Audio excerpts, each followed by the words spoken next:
Queridos, boa noite, tudo bem? Aqui é a Cris Azevedo do Arcos Estúdio de Dança, trazendo para vocês mais uma vez o nosso bate-papo do movimento Todos Somos Um.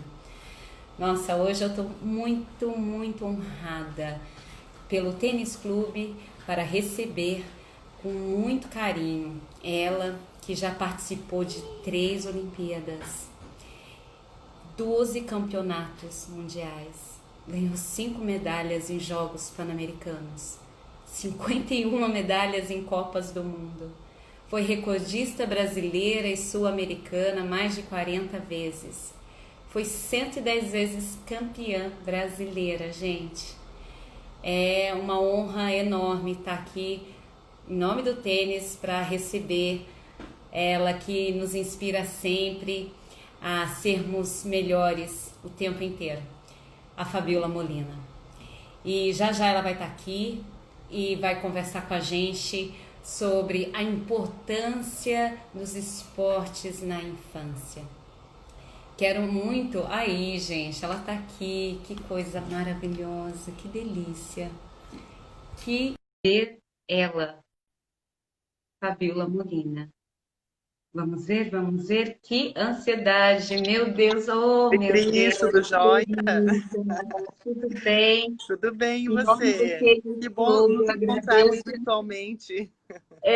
Olha, em nome do Muito Tênis bom. Clube, eu agradeço imensamente esse tempo, essa doação sua, viu?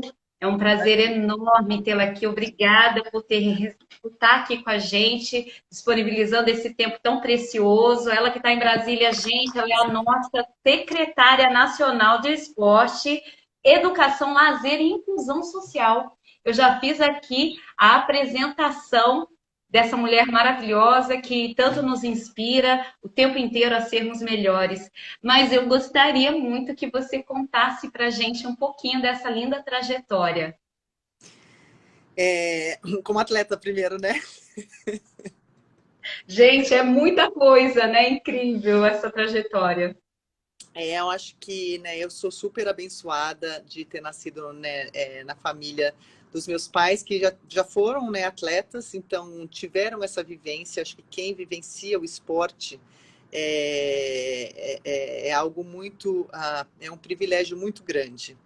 Né? E a gente falando aqui, né, sobre esse tema da importância, né, realmente do esporte na infância, eu tive esse privilégio, né, graças aos pais, né, que eu tenho, e entendem realmente essa importância, me colocaram na natação, no Sesc em primeiro lugar, porque a gente morava bem ali pertinho do Parque Santos Dumont, e aí até eu Com tive uma 4 anos, foi? então, em todos os lugares, por enquanto, está com 4 anos. Só que eu tive uma live com o pessoal do Instituto Athlon e o pai do entrevistador falou assim para mim: Fabíola, meu pai achou sua carteirinha do Sesc, da sua inscrição de quando você começou a nadar. E tem a data, 4 de abril de 1978. Como eu sou nascida em 75, começou a nascer em 75 e 22 de maio, eu ainda ia fazer 3 anos. Gente, olha Ele isso. mandou a carteirinha com a data. E eu nunca tinha visto essa carteirinha. Aí eu falei para minha mãe: mãe, você sabia que eu comecei com 2 anos e não com 4? Ela falou: pois é, Fabiola, com certeza a carteirinha tá certa. Então, a gente tem que reescrever a história. Nossa, que coisa, menina. É muito E foi legal. por conta, mas não foi então por conta de bronquite, foi mais pela coisa. Não, foi por causa da bronquite, né? Foi por causa da bronquite. Eu tive uma crise muito forte, então acho que até por isso foi, naquela época, 2 anos era bem jovem. Hoje em dia, né, as minhas meninas, tipo, com 6 meses, as pessoas já perguntavam: já estão nadando? Eu falei: gente, ainda não estão nadando, né? Hoje, se fosse colocar elas com 2 anos, estaria tarde, mas naquela época, com 2 anos, era bem jovem. Mas foi porque eu tive uma crise de bronquite. Aí meus pais falaram: não, já vamos colocar a Fabiola na natação, até porque o Sesc era bem próximo lá de casa, né, a piscina quentinha, e foi assim que começou. Daí, com 6 anos, eu fui para a Associação Esportiva São José, né, porque lá tinha uma escolinha para realmente fazer uma aperfeiçoação na natação, porque no Sesc é um pouco mais de iniciação, não é tão uma escolinha, né? E aí, Uhum. Lá eu passei por vários professores, até que eu comecei a competir com 10 anos, com a professora Zanza, né, a tia Zanza.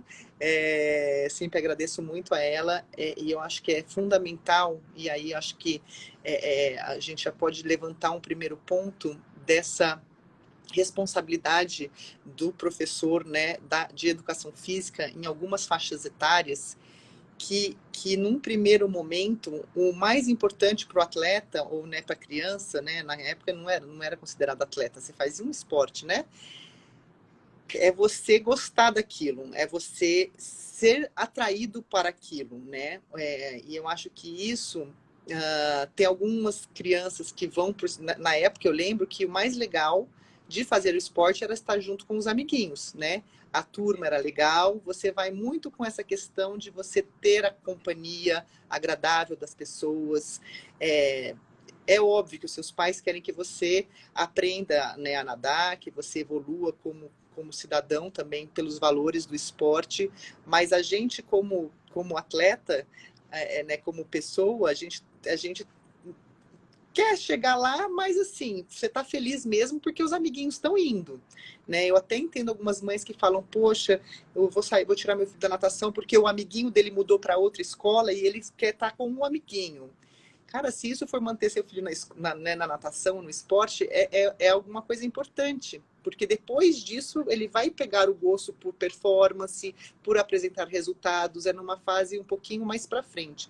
E eu tive, acho que, esse privilégio também de ter a Zanza, que conseguia fazer com que a gente, né, aprendesse, seguisse toda a questão de disciplina, mas que a parte de você conviver com as pessoas era muito gostosa, era muito bom, né? E tinha uma paixão, ela tinha uma paixão por estar ali.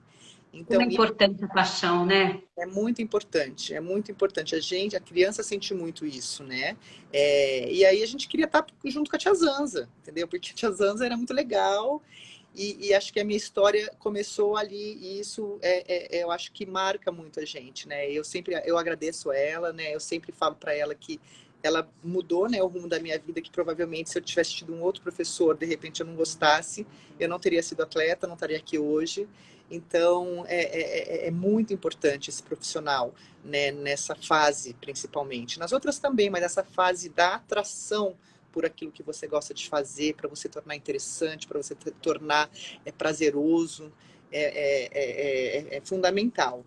E aí eu comecei a me destacar, né, assim, nos campeonatos paulistas, depois eu consegui o índice para o Campeonato Brasileiro, meu primeiro Campeonato Brasileiro eu fiquei em 13º lugar, mas pelo menos eu consegui ir, né, já foi uma vitória. Aí no ano seguinte, que foi com 14 anos, eu já consegui uma medalha, e depois com 15 anos eu consegui me tornar campeã brasileira de categoria, que na época era juvenil. E aí, Muito jovem, né? e aí, com Incrível. 16, e nessa época eu passei pela mão do Glauco, né? O Glauco foi um treinador que me ajudou bastante na minha carreira, e depois eu fui treinar com o Amaury Machado, que foi quem me destacou para o cenário, a princípio, internacional, porque com 16 anos eu fui para o meu primeiro campeonato sul-americano e fui convocada porque eu conquistei, né? Eu fiquei em segundo lugar no Brasileiro Absoluto e garanti uma vaga para os Jogos Pan-Americanos de Cuba, em 91. Então foi minha primeira seleção brasileira absoluta, que eu cheguei para competir com os mais velhos, enfim, né? Não tinha mais idade, quando é absoluto não tem idade. E aí eu fui para Cuba no meu primeiro Jogos Pan-Americanos. E aí, né, assim, resumindo a carreira em termos de Jogos Pan-Americanos, né, que é um marco importante na vida do atleta, eu fui para o PAN de 91, para o PAN de 95, para o PAN de 99, não fui para o PAN de 2003, fui para o PAN de 2007, fui para o PAN de 2011. Só para fazer uma, né, eu tive em 5 Jogos Pan-Americanos, né, e eles acontecem de 4 em 4 anos, sempre num ano pré-olímpico, pulando 2003. E enfim, esse primeiro Jogos Pan-Americanos foi esse início, né? E é onde eu comecei realmente a sonhar em um dia ser uma atleta olímpica. Quando você chega num nível, né, internacional na seleção brasileira, você almeja o máximo. Então, o meu sonho de ser uma atleta olímpica começou, né, em 91 e eu consegui realizá-lo só 9 anos depois. A gente vê como os sonhos demoram a acontecer, né? Depois de muito esforço, de muito trabalho, enfim.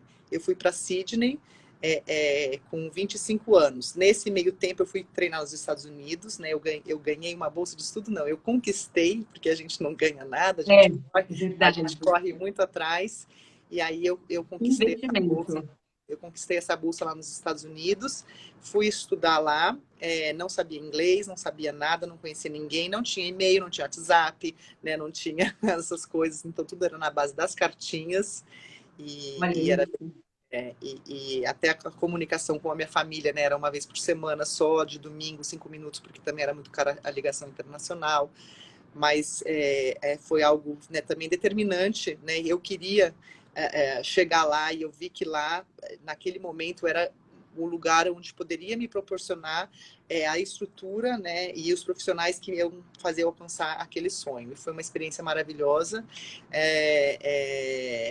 que ainda eu acredito, né, que hoje tem muitas coisas diferentes, mas enfim, não é esse o tópico, mas assim, só resumindo, né, me ajudou muito a chegar, né, no nível olímpico, e aí eu fui para Sydney, e depois eu tive uma fase meio que assim, agora eu vou parar de nadar, porque eu já estou, né, com 27 anos, em 2002, e aí eu comecei a montar a empresa junto com a minha mãe, para a gente, né, pô, a Fabíola vai parar de nadar, tem que fazer alguma outra coisa. Já conheci a costureira que faz os nossos sunquines, maiôs, e a gente começou a desboçar a empresa, que nasceu em 2004, mas nesse meio tempo eu conheci o Diogo, né, meu marido, e aí a gente começou a namorar, e o Diogo foi morar nos Estados Unidos. Então, para eu poder encontrar com ele, a gente só se encontrava nas competições. Então eu falei assim, eu vou competir para encontrar com o Diogo na próxima competição, como ele estava nos Estados Unidos, né? Então eu nadei em 2003, bem desmotivada, nadando bem mal, mas com essa motivação do amor, digamos assim, né, de encontrá-lo nas competições. E nisso, ele foi para os Jogos Pan-Americanos de 2003, ele fez o índice olímpico para ir para Atenas, e foi uma fase muito boa, assim, foi a pior parte da minha natação.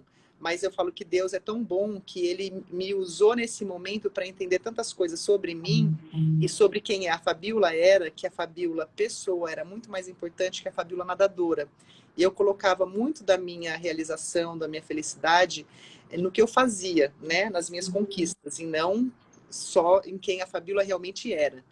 E eu achava que eu, não estando na seleção brasileira mais, eu tinha perdido a importância e que eu não tinha mais, assim, utilidade, digamos, né? E isso foi muito triste, de uma certa maneira, mas também foi muito bom, porque porque falar é fácil, mas sentir é diferente, é difícil, né? Você realmente sentir aquilo. Cara, Deus te ama, você estando em São José dos Campos, com outro tipo de missão, e tá tudo bem. Você não precisa ser campeã, você não precisa estar na seleção brasileira, Deus tem uma outra missão para você. Isso foi muito determinante para mim, na minha pós-carreira, me tirou um peso. Eu falo assim, gente, eu fiquei tão aliviada quando eu passei por esse processo dessa cobrança excessiva que a gente no alto rendimento tem, que tá tudo certo. Se eu ganhar, tá maravilhoso. E eu continuei, eu sou muito perfeccionista, né? A gente é super exigente. Mas se eu também não ganhar, tá tudo certo. Deus me ama do mesmo jeito, minha família me ama e tá tudo bem, né? E isso me deu muita leveza, me deu muita liberdade para eu nos treinos, nas competições. E aí eu tive uma carreira, né? Eu falo que a primeira parte e a segunda parte da minha carreira, cara, que foi muito mais gostosa, que foi muito mais tranquila, que foi muito mais alegre. E aí eu consegui também, né, grandes resultados. Aí eu acabei, né, indo para as Olimpíadas de 2008, fui para as Olimpíadas de 2012, né, nadei mais esses Jogos Pan-Americanos. Nesse meio tempo eu ingressei, né, no Exército, eu fui militar por 8 anos, então eu fui sargento, né, representando o Brasil. Eles têm um programa de alto rendimento, tanto a Marinha começou com esse programa, depois o Exército e depois a Aeronáutica. O programa do Exército é o maior programa, onde tem mais atletas. A gente vê, né, às vezes em alguns campeonatos, né, por exemplo, pan-americanos, né, os atletas prestando continência, porque realmente assim são atletas que tiveram uma formação militar e que usam a estrutura militar. A gente não precisava ficar no Rio de Janeiro, a gente podia treinar no nosso local, mas a gente teve uma formação realmente militar, porque chamam militar temporário, assim como advogado, médico, até padre pode ser um militar temporário, né? Você passa por uma formação. Geralmente, o meu cunhado passou por essa formação, ele é advogado, ele foi militar por 8 anos, como advogado, e eu fui como atleta. Então, eles passam por uma formação de 3 meses. A gente passa tudo muito mais rápido, a gente faz em 3 semanas. Né? E foi uma experiência maravilhosa. Eu sempre gosto de lembrar essa fase, que eu aprendi muito. Inclusive o convite para eu ser secretária nacional, né, que eu sou hoje, né, de Esporte, Educação, Lazer e Inclusão Social, veio através do General Brasil, que foi, né, um dos comandantes desse programa de alto rendimento, então ele me conhecia desse programa. Então isso também foi uma porta de entrada, ele conhecia o meu trabalho, né, e me conhecia como atleta, como pessoa, e isso também me abriu essa porta para eu estar aqui onde eu estou hoje. Então, assim, resumindo bastante, Meu um Deus, pouco da minha que trajetória tudo. é essa. Eu tenho aqui um comentário do Júnior. Fabiola hoje em dia é a maior idealizadora da iniciação à natação no Brasil. Nossa, verdade mesmo. Junto a uma cidade que tem o maior incentivo, com 15 piscinas gratuitas na cidade, crianças apaixonadas por ela. Gente, é verdade, é isso mesmo. E quanto que as crianças se inspiram. A gente fez o evento, a gente Swim for dançou no Change. teu evento, Uhum. isso, Swim for Change. Ah, E as minhas alunas estavam assim, meu Deus, a Fabiola, todo mundo querendo tirar foto com você. E aí, uma delas até comentou que a inspiração maior de vida na natação, é claro, né? A gente sabe, todo brasileiro sabe, né? E assim, um orgulho pra gente, né? Porque a gente tem aqui você, e eu tô com o Sesc aqui do lado de casa, e você uhum, contando isso, nossa, uhum. parece que eu faço parte dessa história, realmente faço, Beleza. né? Porque São José é um orgulho muito grande, né? Agora, o que eu gostaria de perguntar para você é muita disciplina, né? Você precisa ter disciplina, precisa ter foco, precisa ter realmente doação, você precisa ser centrada, essa relação corpo-mente tem que ser muito forte, né? Então, acho que, como você falou, a cobrança é muito grande. Aí eu fico imaginando, qual é o valor maior que te norteou nessa tua carreira, nessa tua trajetória? Sabe que você pode, assim, dividir, compartilhar com as crianças, com os adolescentes, principalmente para os pais, né? Para que a gente Uhum, coloque no caminho. uhum. Eu diria que, assim, é a perseverança, né? Eu acho que para você alcançar alguma coisa, a disciplina faz parte, é meio que, assim, obrigatório, né? Assim, o trabalho duro, né? Lá nos Estados Unidos, assim, tipo assim, que é um país super competitivo, a gente tem os melhores atletas. Isso não é questão, isso não é valor, é assim que tem que ser. Ou é assim que acontece, ou não acontece. É, Então, assim, para você já ser atleta, você já tem que ter, de uma certa maneira, isso embutido dentro de você. Só que o não desistir, que eu acho que é a parte mais difícil, né? Você passar por muitas dificuldades e não sucumbir a essas dificuldades. Então, por isso que eu acho que a perseverança é uma grande virtude, né? É uma grande valor que eu aprendi muito com meus pais também, que, cara, às vezes você não consegue da primeira vez, às vezes você não consegue da segunda, às vezes você não consegue da terceira, e você tem que ir tentando de outros jeitos, entendeu? Tipo, eu demorei 9 anos para conseguir, né, ir para as Olimpíadas. E óbvio que você tem muitos momentos que você pensa em desistir, você passa por muito perrengue, mas eu acho que você tem que esgotar todas as suas forças a partir, e às vezes você pode que você não consiga de algum jeito. E aí tudo bem, você tentou o seu máximo, entendeu? É, por exemplo, assim, eu poderia ter ido para 96. Eu falo assim que para o atleta não é frustrante, mas é a realidade. O seu ciclo acontece de 4 em 4 anos. Se você não vai para aquelas Olimpíadas, você tem que esperar mais 4 anos. Não é que tem o ano seguinte, você tem uma nova chance ali pertinho. Você não tem outra chance. Você tem que esperar mais 4 anos, né? Então, assim, 92 eu não consegui, que eu tinha 17 anos. Cara, 96 eu não consegui de novo, 4 anos depois. E aí você tem 2000, eu tive, né, você na natação, né, não sei as pessoas que estão acompanhando a nossa live, se todas são bem informadas assim de como é o formato da natação, para você ir para as Olimpíadas, os países têm critérios diferentes, mas no Brasil o critério é um índice, que geralmente é um índice A da FINA, que é estabelecido um tempo, que geralmente é o 12º tempo das últimas Olimpíadas, e se você fizer aquele tempo, você se classifica. E o Brasil colocava como critério que você tinha, por exemplo, 4 competições que você poderia fazer aquele tempo. Então, no caso do Brasil, você poderia usar os Jogos Pan-Americanos do ano anterior, uma competição em dezembro, geralmente tem um sul-americano em março, e depois tem uma última tentativa em maio, que é o Troféu Brasil, porque as Olimpíadas já é em agosto, então é a última. Então, assim, né, eu também tive essas tentativas, tanto em 96, né, você tem essas 4 tentativas, né, em 2000 eu tive essa tentativa dos Jogos Pan-Americanos que eu não consegui, de dezembro que eu não consegui, de março que eu não consegui, e aí chegou na última seletiva, que aí finalmente eu consegui. Então eu diria isso, sabe, Cris? Eu acho que isso, eu acho que isso a gente leva para nossa vida toda, cara, a gente sempre vai encontrar dificuldade, né? Assim, em tudo. No relacionamento com o pai e com a mãe, no relacionamento com o filho, no trabalho, em todos os lugares. A vida não é um mar de rosas. E quando você sabe que você vai ter dificuldades, mas que aquilo lá não é o fim do mundo, você tem que aprender a superar aquela dificuldade. Você fala, cara, tá difícil, de repente esse caminho não tá dando certo, vamos encontrar um outro caminho, né? Mas não desistir, pô, não tá dando certo, desisto, não quero mais. Né? O casamento tá dando certo, não quero mais.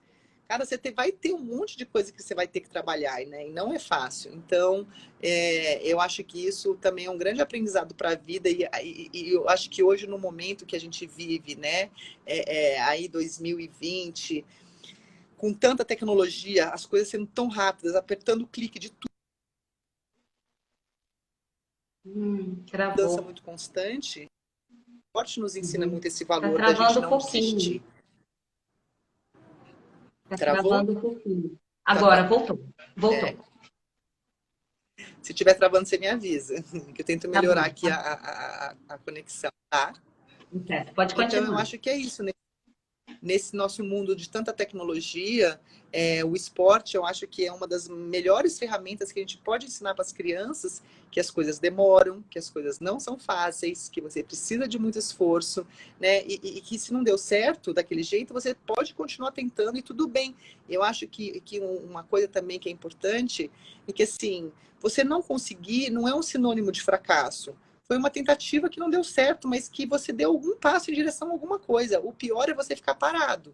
Né? É necessário, né? Porque você precisa entender o erro, você precisa saber onde que está aquilo ali para você se reinventar em cima daquilo. E é muito necessário, né? Às vezes a gente coloca essas falhas como empecilho para realmente não continuar, mas, gente, é necessário, né? Você precisa entender o errado para ir para o certo, né?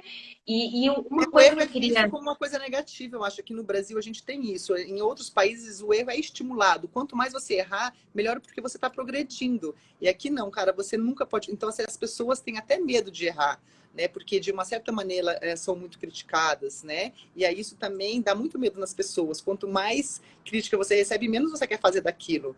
Então, e eu acho que isso também já entra um pouco no nosso assunto em termos de por exemplo, a importância dos pais nesse começo, né, da importância do esporte, que você assim, tem que ser a cobrança, ela tem que ser uma cobrança assim da criança estar se realizando, da criança estar fazendo um esporte, tem que ter disciplina, mas não num ponto tipo assim do filho ir mal numa competição ou de não conseguir alguma coisa. E de estar tudo bem, apoiar, filho, você não conseguiu dessa vez, mas a próxima você vai conseguir por causa disso, daquilo, e não, tipo assim, lamentar, ou chorar, ou criticar. Né? E eu acho que isso às vezes vem muito dos pais, né? Pô, o filho não pode ir mal, o filho não pode ir nessa cobrança muito excessiva. Então eu acho que isso é um grande papel, assim, né? Já que a gente está falando, né, do esporte na infância, eu já vou soltando umas coisinhas aí no meio do caminho para reflexão. É verdade. E é importante a gente ver isso, que é para a construção da personalidade, não é para os títulos, né? De início, eu reli aqui, né? Li todos os seus títulos aqui. Gente, é incrível a trajetória e o que você está representando hoje para a gente, né? Mas, assim, eu até comentei isso com você, você é inspiração para a gente, a ser sempre melhor. E isso é realmente uma coisa que os pais precisam entender, né, Fabiola? A gente está, lá no Tênis Clube, está fazendo a implantação da campanha para atleta, mirim, e assim, para muitas modalidades, do esporte e também para a dança, né? Essa implantação está sendo agora para retomada. E a gente está trabalhando bastante nisso também, mas principalmente nesse foco de construção de personalidade, né? De ter realmente essa coisa da disciplina, da perseverança. A gente percebe que hoje em dia, assim, essa reinvenção nossa, ela está sendo necessária a todo instante, mas como você falou muito bem, os erros são necessários e a gente precisa ter pessoas mostrando o caminho para a gente. Você falou da tia Zanza, né? Eu queria colocar aqui que a professora Angélica, que está na natação, ela que também comentou com você, conversou com você, eu tinha feito convite antes, ela fez também, e ela conseguiu falar com você, né? Uhum. E ela está aqui, e ela pediu para eu te perguntar, assim, deixa eu só ler aqui.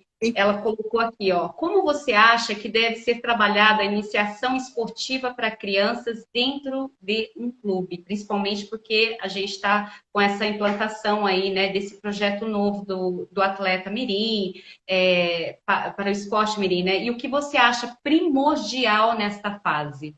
Uhum. Você já falou da Tia Zanza, né? Que é essa coisa da socialização, da coisa ser realmente um prazer, do incentivo a essa disciplina, né? Uhum.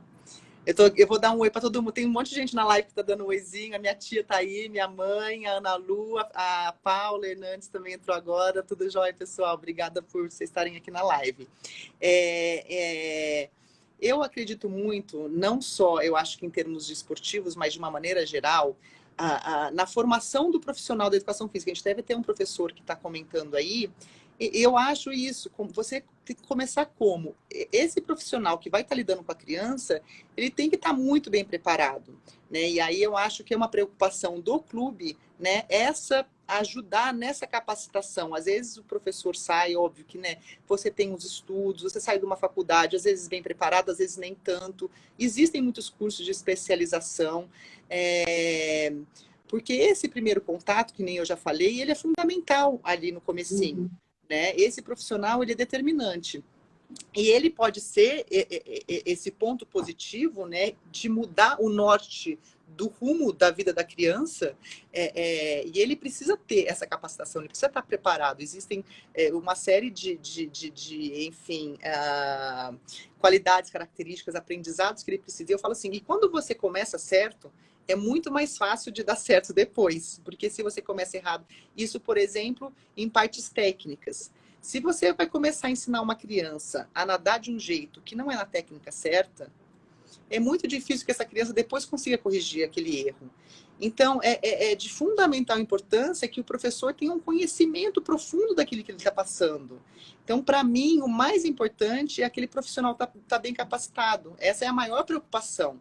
Né? Eu acho que em São José a gente, né, tem esse privilégio de ter 15 piscinas públicas aquecidas, que é maravilhoso. Eu não conheço nenhuma. A gente está fazendo um levantamento de estruturas esportivas assim no Brasil, e a gente tem um mapinha que vai mostrando as instalações esportivas espalhadas em todas as cidades. E aí eu fico, procurem quantas piscinas tem nas cidades. E eu não encontrei ainda nenhuma cidade que tem mais que 15 piscinas. Mas, por exemplo, se os professores, eles não são super capacitados, e eu não estou nem culpando os professores, porque assim, a gente sabe que é uma luta constante. Mas a gente, por exemplo, eu e o Diogo, né, que é meu marido, a gente foi conversar com a prefeitura, falou assim, nós estamos aqui, a gente quer ajudar, a gente pode compartilhar o nosso conhecimento que a gente tem com os professores, porque a gente tem aqui 15, né, piscinas tendo aula. E a gente foi fazer uma capacitação com os professores, e a gente fez metade da aula teórica e metade da aula prática, que os professores tinham que entrar na piscina para fazer os exercícios que a gente estava propondo, que a gente acreditava que era o certo, para eles poderem passar para as crianças. E muitos deles viram muitas dificuldades naquilo, né? E tem algumas coisas, por exemplo, a gente fala que na natação, bater perna é essencial. Se você não aprende a bater perna certo, né, na dança eu não sei qual movimento que ele é o essencial, mas deve ter algum movimento que você tem que aprender a fazer aquela parte de base correta. Se não fizer aquela parte de base correta, você não vai conseguir evoluir.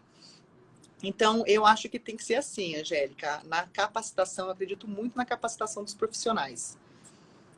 Tem uns que elas... Eu queria só fazer um comentário, eu sei que a gente vai entrar em algumas perguntas relacionadas à natação, eu queria só fazer um comentário relacionado ao que a gente estava falando em questão de virtudes, de valores, que as crianças aprendem através do esporte. Eu acho que isso é um ponto fundamental, realmente, mas eu queria levantar um outro ponto, que às vezes existe, por exemplo, um mito, ou até um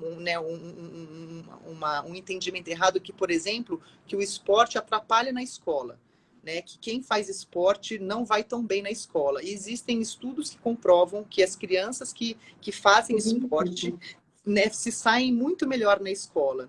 A gente aqui nos nossos programas, né, que a gente não tem esse acompanhamento em todos os núcleos, mas é algo que eu quero implementar para a gente poder mostrar os resultados, porque a gente tem, né, tantas crianças que participam dos nossos projetos sociais, e a gente tem que ter esse indicador. A criança, ela entrou tirando qual nota tal, né? E chegou no final do ano, depois de passar por esse processo, né, de atividade física, tirando qual nota, né? E é óbvio, em uma comparação com um grupo que não faz atividade física, porque às vezes todo mundo melhora, né? Por algum motivo, enfim.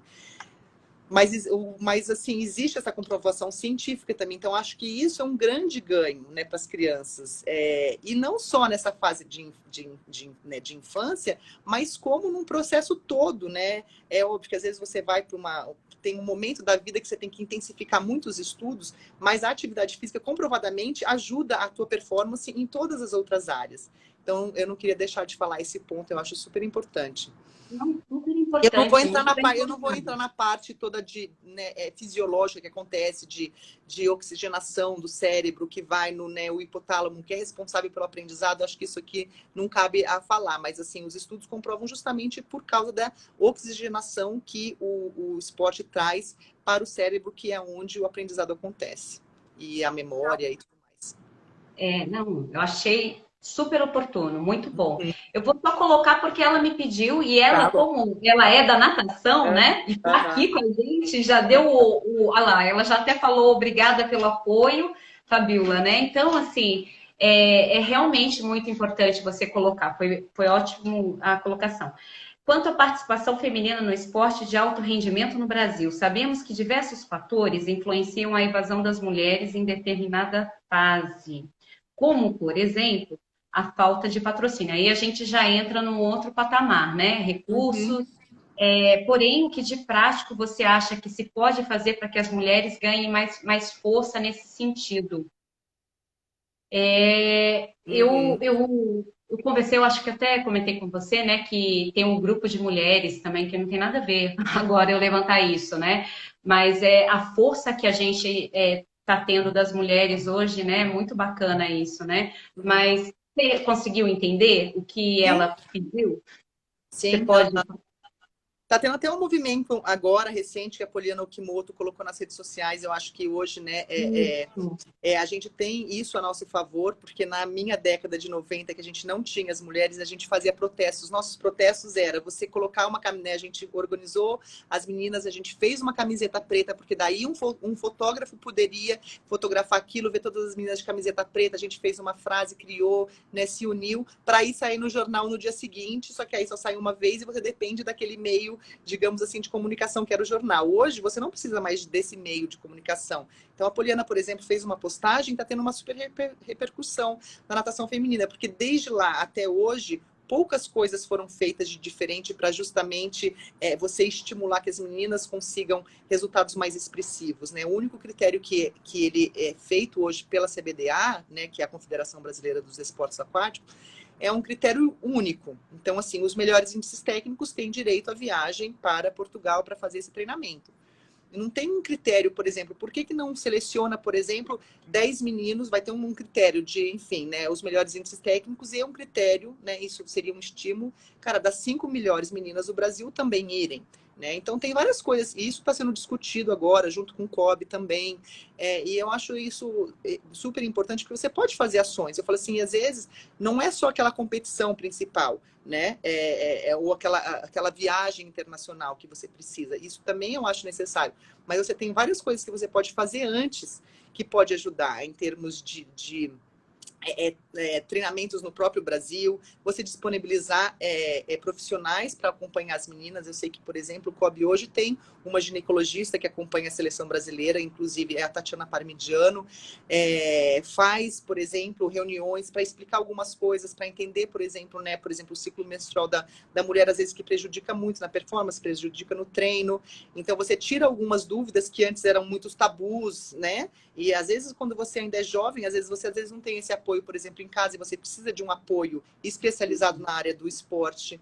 Eu acredito que um outro fator, às vezes, de evasão, eu acho que não tanto, porque a evasão acontece, infelizmente, naquela fase, né, onde o esporte não se torna tão atrativo, e você tem, né, e ainda mais hoje, né, com tanta tecnologia, você tem muitas atrações, digamos assim, né, para você poder fazer, se você não tiver uma motivação muito grande para estar no esporte, que é uma coisa que requer disciplina, um sacrifício, né, de abrir mão de muita coisa, é difícil de você continuar se você não enxerga muito a longo prazo. E você tem essa questão de você... a evasão acontece naturalmente. Eu acho que as meninas, às vezes, até um pouco mais... Por exemplo, alguns esportes que têm contato, enfim, você não tem, por exemplo, muitas treinadoras mulheres. Então, isso foi um ponto que já foi levantado. Geralmente, treinadores são homens, né? E aí, às vezes, você sente, em algum momento, dificuldades de você ter o treinador, às vezes, não sabe como lidar com a mulher, né? Ainda mais em fase de transformação, que a mulher tem TPM, que a mulher fala muito, que a mulher isso e aquilo, e você tem que respeitar, às vezes, aquela individualidade. E a gente não tem tantas treinadoras mulheres, então acho que isso é um fator também que entre, e cada vez mais, existia um preconceito antes, e isso está mudando aos poucos, a gente vê já algumas treinadoras mulheres, eu acho que isso é um fator. Mas as coisas precisam começar a mudar, né? Senão a gente vai continuar falando disso daqui a 10 anos e as coisas não vão mudar. E eu acho que o momento é super bacana, que as pessoas... Existe hoje essa facilidade de comunicação que antigamente não existia, né? Antes eu queria fazer uma reunião com a CBDA, cara, você tem que ir para o Rio de Janeiro, você tem que chamar alguém. Cara, agora você faz um Zoom e tá tudo certo. Você junta um monte de gente, acontece, né? Ela sempre fala. Uhum. Então, isso é muito bom, facilita muito. E a gente está usando dessas possibilidades de hoje, dessa comunicação, para as pessoas conversarem. Né? Porque as coisas precisam ser conversadas. E as pessoas, na verdade, têm muita vontade de fazer. Às vezes faltam as ideias, às vezes falta um incentivo, às vezes falta uma provocação, né? Falta alguma coisa. Mas eu acho que hoje eu acredito muito mais em alguma coisa realmente acontecer de concreto do que antigamente, que era uma outra época, né? Então, acho que o caminho é bem esse, a gente poder reivindicar e ter planos concretos para que aquilo aconteça. E você se comunicar, né? Olha, aqui nós tivemos, então, a Angélica comentou, realmente é uma carreira complicada para mulheres. A última pergunta dela foi, falando especificamente de natação, como você vê o esporte hoje no Brasil e qual o principal ponto a ser tratado nas piscinas, que, em sua opinião, não pode faltar para um atleta? Uhum. A natação, de uma certa maneira, no Brasil, ele é um esporte de elite, né? Não é um esporte que você tem na rede pública com tanta oferta, né? Em São José dos Campos nós temos, mas é uma exceção. Então, o esporte, de uma maneira, no Brasil, a gente consegue pensar alguns talentos porque os pais estão ajudando, né? De uma certa maneira é isso. Você tem, né, apoios né, poucos patrocínios que você tem que correr atrás, e não só na natação, mas em muitos casos, né, são os pais que correm atrás, são os pais que pedem patrocínio, são os pais que vão, e ainda é um pouco disso. E eu acredito assim, quando você não tem um esporte de base impulsionado, é muito difícil de você ter uma grande quantidade de atletas chegando, né, no ápice para você se tornar, tipo, a natação do Brasil melhorou muito. Então, acho que isso é um grande problema, né? Você democratizar e pulverizar o esporte para muitas pessoas, oportunizar, né? Poucas pessoas têm as oportunidades. né, um dos motivos que eu aceitei esse desafio tá aqui, que eu não precisava ter aceito esse desafio, mas eu aceitei, é justamente para ver se a gente consegue fazer alguma coisa de diferente, justamente para dar mais oportunidade para mais brasileiros praticarem, né, né, o esporte, porque muitas crianças não têm essa oportunidade, né? Então, eu acho que a natação ela ainda é mais difícil por esses problemas econômicos que a gente tem no Brasil. Eu falo que, né, a gente não pode, óbvio, nunca comparar o Brasil com os Estados Unidos, porque são realidades diferentes e sempre vai ser. Eu falo, né, eu tenho uma amiga que ela é treinadora lá em Seattle, e o campeonato municipal deles tem que ser realizado em 2 finais de semana, porque não cabe todas as crianças da cidade no mesmo final de semana competindo. Porque são 2.000 crianças no campeonato municipal. Municipal. Então, assim, como é que você quer comparar? Então, você vai para um nível estadual, aquele nível de competitividade que tem só naquele estado, e aí você pega todos os estados dos Estados Unidos, onde as crianças, onde as cidades, entendeu? As piscinas são lotadas, é óbvio que, e eu acredito muito na competitividade. Quanto mais pessoas você tem praticando aquilo, melhor é o seu nível. Eu falo que quando eu fui para os Estados Unidos, na faculdade, né, os times lá são divididos entre mulheres e homens. Então, a minha equipe eram 23 meninas, só que só 21 competiam. Então, 2 já ficavam de fora. Então, dentro da própria equipe, você tinha que se esforçar para não ficar entre as 2 últimas, porque senão você não competia. Então, acho que essa competitividade é muito positiva, né? E eu vejo que no Brasil, por exemplo, algumas na natação, algumas provas têm maior destaque. Por exemplo, 50 livre, né? O nosso 4 por 100 livre. Porque você tem muitos meninos que nadam aquela prova, então você tem uma competitividade maior, é mais difícil você chegar, então você tem que se tornar muito bom naquilo. E aí acontece que a gente tem sempre, né, meninos nadando super bem as provas do 50 livre e 100 livre. O que é ótimo, mas eu estou só demonstrando, né, para a gente poder, por exemplo, o sem peito. A gente começou, né, a prova do sem peito, antes não tinha ninguém, aí começou a aparecer 1, 2, 3, e hoje é uma das provas mais difíceis de você conquistar o índice. Então, e o nosso melhor nadador nas Olimpíadas Rio 2016 foi o sem peito, que foi o João Júnior. E antes não era, né? Então, eu vejo muito assim, tem muita coisa para ser feita. Eu acho que os profissionais hoje estão se capacitando cada vez mais. A gente não pode esquecer de falar da nossa natação de águas abertas, que a gente tem os melhores atletas do mundo, a Ana Marcela, né, que é uma mulher, foi eleita a melhor do mundo pela 3ª vez já. É muito pouco falado dela, né? Ela é uma super heroína no nosso país. Ela foi 3 vezes já a melhor do mundo, né? A gente tem uma série de atletas nas águas abertas. A gente teve a Poliana Okimoto, que foi a única mulher, né, que ganhou na natação, que ganhou uma medalha no Rio 2016. Nas águas abertas também. A gente tem uma escola, né? A gente tem treinadores, tem pessoas de outros países que querem vir treinar com os treinadores brasileiros pela história que vem sendo construída. Então, a gente tem profissionais super bem capacitados, tanto na piscina quanto nas águas abertas, e eu acredito muito nessa capacitação sempre do profissional. Quanto mais profissionais capacitados a gente tiver e valorizados, que é importante, porque às vezes eles se capacitam, mas nem sempre eles são valorizados, essa valorização do profissional, né, através de uma recompensa financeira é importante, a gente vai cada vez mais melhorar, né, o país e sempre começando pela base. Eu sei que assim, né, as respostas são meio longas, mas é meio que necessário, né, a gente Mas poder isso é contextualizar registro. algumas coisas. Não, a gente tem que deixar registrado isso mesmo, sabe? E agora, a gente está com o tempo aí quase acabando, você acredita? Tá uma delícia, meu Deus.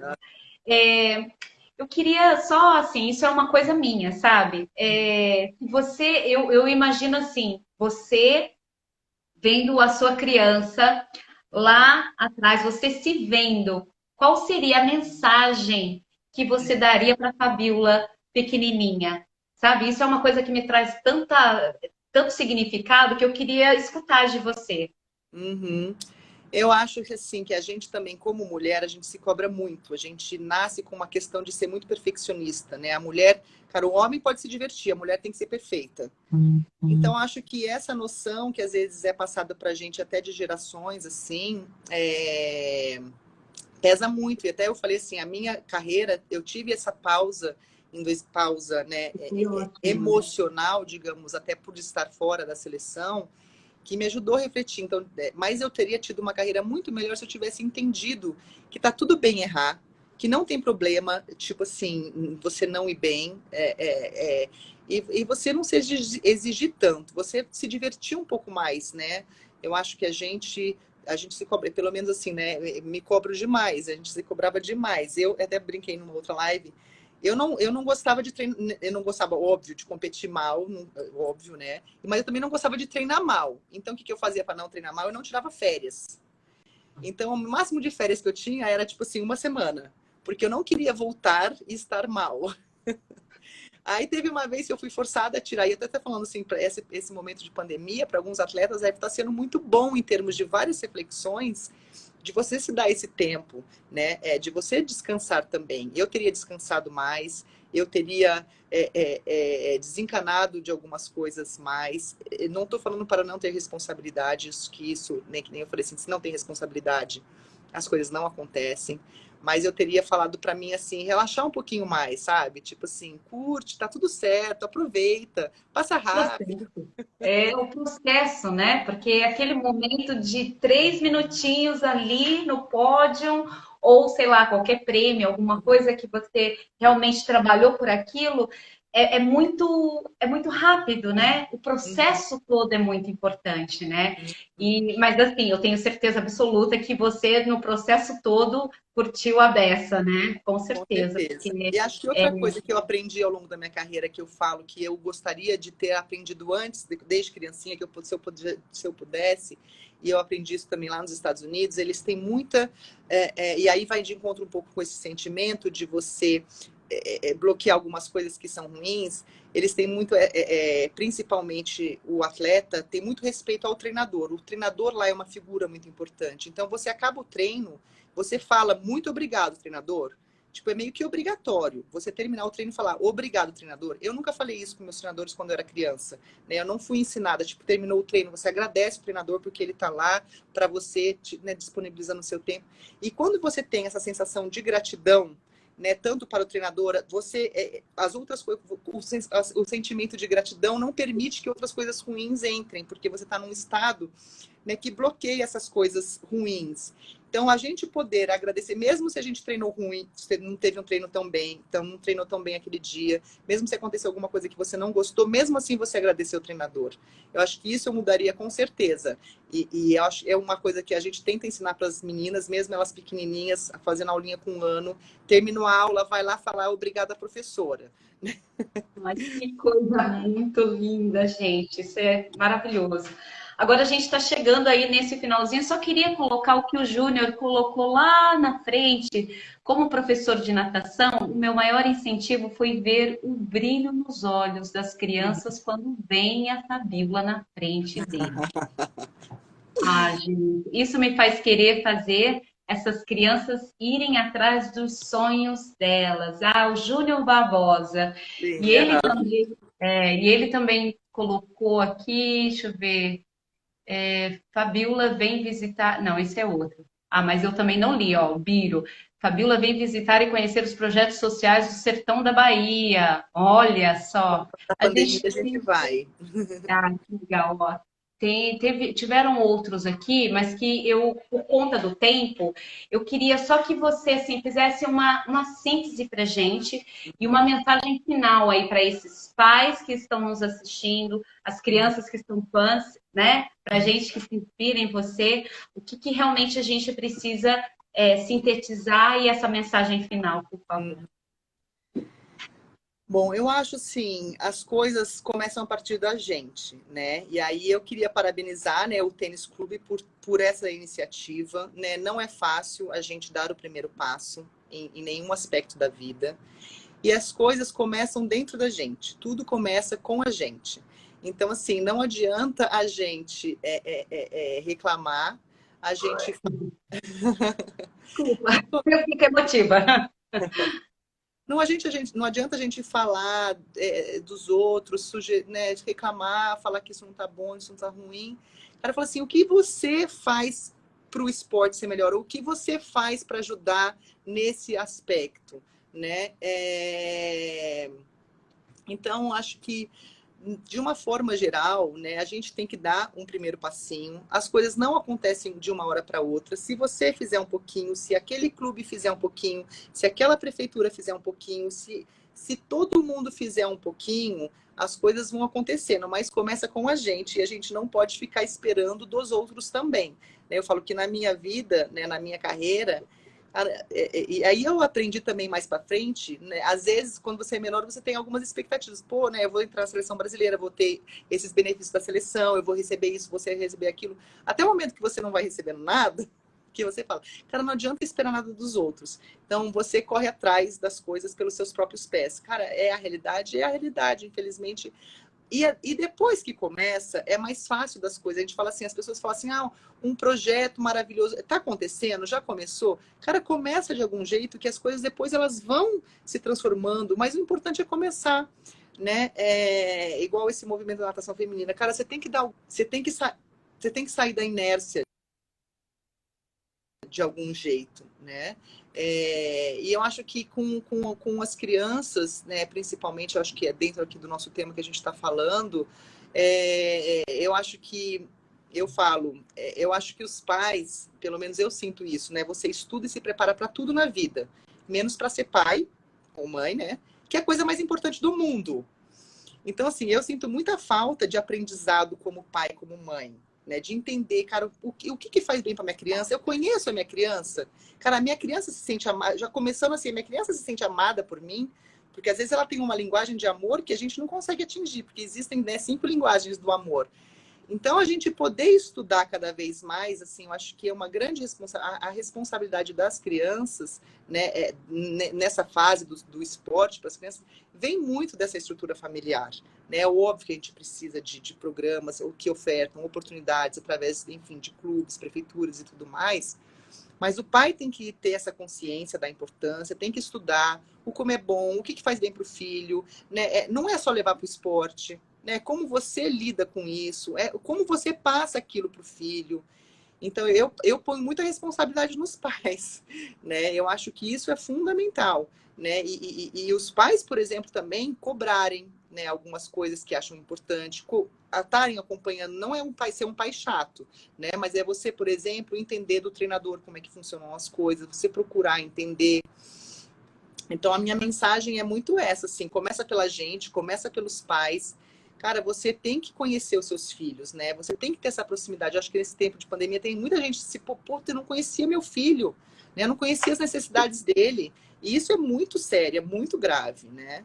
Então, eu resumiria mais ou menos nesses pontos, assim. Eu acho que a natação, né, como qualquer esporte, você tem as suas especificidades. Natação, por exemplo, é um esporte, né, individual, as pessoas são diferentes, as crianças são diferentes, mas existe toda uma pedagogia para você lidar com isso, que eu acho que isso é uma obrigação do professor, né, de você saber, você sabe que as crianças não são iguais, você às vezes tem que lidar com essas diferenças, né, nas pessoas. Mas igual eu falei assim, acho que o importante é a formação do professor e essa parceria que os pais têm que fazer, e se eles não têm, por exemplo, nenhum tipo de conhecimento, buscar esse conhecimento, né? Buscar. E hoje em dia é muito fácil buscar esse conhecimento. Existem cursos para pais, existem milhares de livros disponíveis online, existem milhares de lives que falam sobre educação de pais. Tem muita gente falando, né, sobre educação dos filhos, porque para mim a inserção do esporte na infância tem muito a ver com a educação dos filhos, né? Então eu acho que é assim, a gente buscar mesmo, né? E acho que esses momentos proporcionam isso também, da gente despertar algumas luzes na gente, a gente começar a fazer algumas coisas diferentes e dar o primeiro passo. Ah, que linda. Fabiola, querida, agradeço imensamente. Tenho aqui mais uns comentários. Meu Deus, quanta coisa. Ai, que ótimo, olha só. Angélica, quando estamos prontas psicologicamente para as provas, não estamos mais preparadas, não estamos mais preparados fisicamente. O doutor Luiz Antônio, que é o presidente lá do tênis, bom ouvir você que conhece bem a matéria e seu entusiasmo. Parabéns. Verdade, gratidão. Parabéns pelo trabalho que vem sendo feito no Tênis Clube nesse período. Fabiola, natação tem que ter nas escolas, é isso? Faz toda a diferença. Os pais são sim o alicerce da formação. E a Angélica falou verdade, somos responsáveis pela estrutura emocional. E a Rê Maraf, que é nossa professora de balé lá, quanta experiência bacana. E Uhum. aqui, em nome de todos que estão nos assistindo, que vão nos assistir. Em nome do tênis, agradeço imensamente essa doação do seu tempo tão valioso. A Uhum, gente se inspira em você cada vez mais. Eu sei que você tem uma fé imensa. Essa uhum. perseverança sua, com certeza, sim, coloca muitas crianças na direção assim da luz, viu? Muitíssimo obrigada, viu?